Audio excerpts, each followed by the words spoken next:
মাই ভাজে আর ভাবি ব্যাস স্টেশন রোড 9 বছর ধরে পিঠে বানাচ্ছি এই বেনাপোল রেল স্টেশন পোস্ট অফিসের সামনে। আমার পিঠে প্রতিদিন 20 কেজি চাইলের পিঠে বিক্রি হয়। লোক সিরিয়ালে বসে থাকে, আধা ঘন্টা 10 মিনিট 15 মিনিট বসে থেকে পিঠে খেয়ে যায়। আল্লাহর মতো কোনো সমস্যা হয় না। আমি পিঠের পাশাপাশি পেঁয়াজি, আলু চপ, বেগুনি, ছোলা, পুরি এগুলো বিক্রি করি। আল্লাহর রহমতে মোটামুটি আমার এই দিকে সংসার চলে। প্রতিদিন আমার 20 কেজি চাইলের পিঠে বিক্রি হয়, 20 কেজি চাইলের গুঁড়ো বিক্রি হয়। টাকা হিসেবে 5,000 6,000 এরকম যেদিন যা বিক্রি করতে পারি আর কি। পুরি দিলি 7,000 টাকাও বেচা কিনা হয়, 6,500 হয়।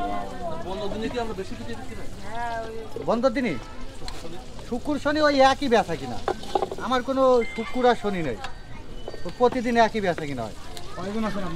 আমরা দোকানে 3 জন আছি, 3 জন খাটি। আল্লাহর রহমতে যা হয় এই নিয়েই আমরা 3 জনের সংসার মোটামুটি আল্লাহ দিলে ভালোই চলে। আলহামদুলিল্লাহ, খুবই ভালো।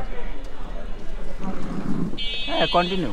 বেনাপোল স্টেশনের ভাই ভাবির পিঠে ঘর, এখানে পিঠে নিতে আসলে অন্তত হাতে 20 থেকে 30 মিনিট সময় নিয়ে আসতে হবে।